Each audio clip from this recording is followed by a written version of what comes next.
These days in London, the average speed of traffic at rush hour is 10 miles an hour, slower than it was when we all wore armour.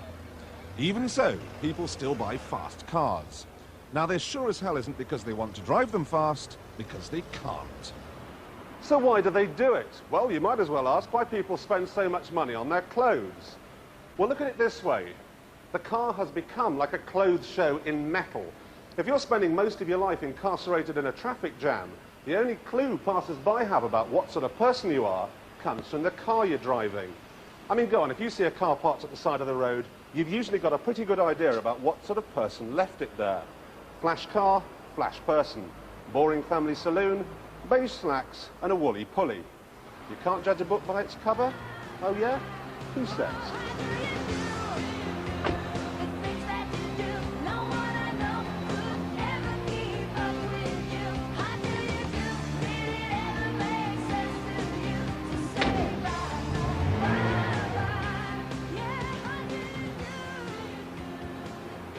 Thank you. Yes, thanks very much. Thank you. Off. Right the way off. And take your Lionels with you. Now, it is extremely unlikely that Lord Carrington would be interested in either of these cars, in the same way as he is not given to wearing a Hawaiian shirt while chairing a NATO meeting. George Michael, on the other hand, is given to wearing Hawaiian shirts, and he very probably would be interested in cars of this type. So what are they? Well, they're both new Japanese sports cars, and they both cost around £35,000. This is the Mitsubishi 3000GT, and this is the new Mazda RX-7. Now, the question on the lips of every disco boy in the land is this: which one is best?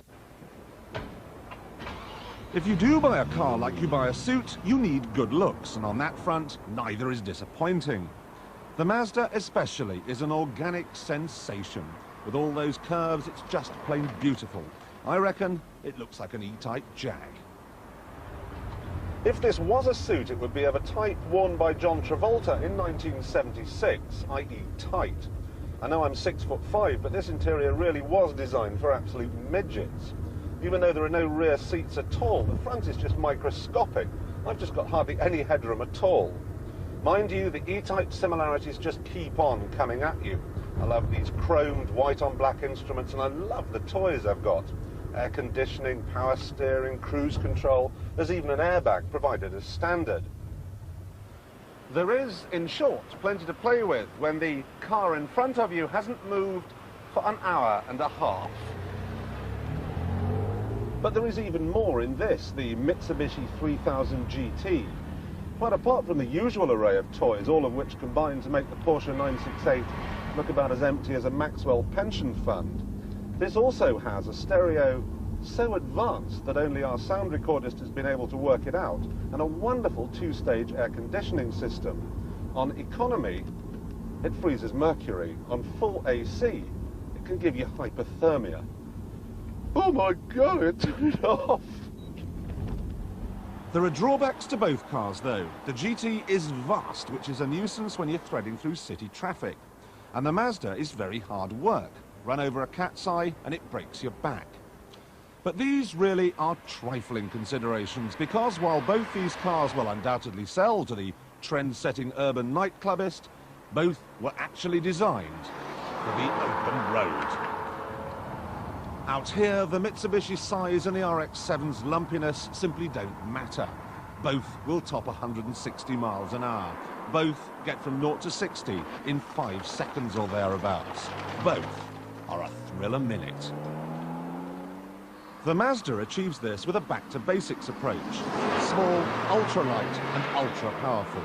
It's a point-and-squirt car, this. Simple, straightforward and great fun. The engine, however, is quite a complicated affair. That is a Wankel rotary unit. Now, it has 2 turbochargers. The first is tiny and works up to 4,000 RPM, when the second, a much bigger one, cuts in, it must be said, with something of a jerk. Then this thing really starts to fly. If you're a keen driver, you live in Northumberland where the roads are empty, and you've just found £35,000 in an old suit pocket, this car is a cracker. Now, the Mitsubishi is a way different animal. while the Mazda takes us back to basics, this takes us to the 33rd century.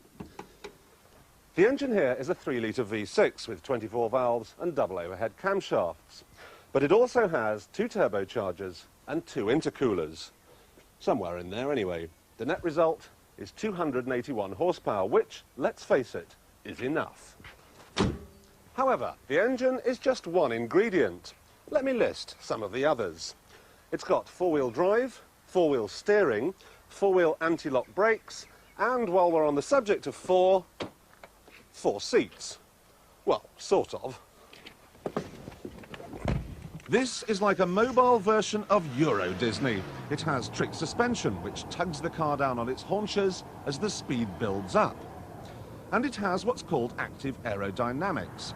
At 50 miles an hour, the rear spoiler changes shape to make sure the car is cleaving the air as neatly as possible. It doesn't excite quite like the Mazda, but believe me, it covers ground every bit as quickly. I drove one across America last year, and I loved it. It was quiet, fast, extremely comfortable, and at the end of the day, one hell of a pose. So, whether you're in town or out in the countryside, they're just about inseparable. Choosing between the two is nigh on impossible. Well, I've had these cars for about 3 weeks now, and it's crunch time. Which one would I choose? Well, it's a bit like being in a restaurant. You've had the menu in front of you for 20 minutes and the waiter walks up. I have the Mazda. No, the Mitsubishi. Yes, it's more comfortable. More like a big American car. Definitely the Mitsubishi. Probably definitely. But once I'd paid the bill, I know I'd end up thinking, I should have gone to a different restaurant altogether. Then I could have had one of these. The Jaguar XJS is £2,000 cheaper and a little bit more English country gentleman, a little less Nutters all-night disco boy. Know what I mean?